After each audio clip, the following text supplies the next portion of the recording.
যাই বলুন না কেন, আমাদের ঘটিদের কাছে চিংড়ি মাছ হলো একটা ইমোশন।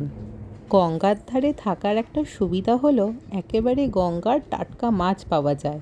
আজকে সকাল সকাল জেলে ভাইরা এরম বড় বড় চিংড়ি মাছ ধরে এনেছে, আর লোভ সামলাতে না পেরে নিয়েই নিলাম।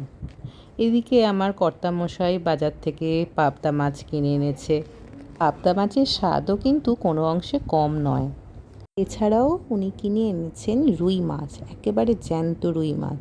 প্রতিদিনের ঝোল ঝাল কিংবা কালিয়ার জন্য এই রকম রুই মাছই আমরা খেয়ে থাকি। এই রুই মাছের সাথে আমরা পেয়েছি তার ডিমও। ভালো করে পেঁয়াজ, আদা, ধনেপাতা, কাঁচা লঙ্কা দিয়ে বড়া করে খেতে কিন্তু দারুণ লাগে, তাই না?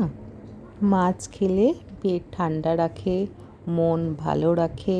তাই প্রত্যেক বাঙালির মাছ খাওয়া উচিত, কারণ আমরা বাঙালিরা মাছে ভাতে বাঙালি।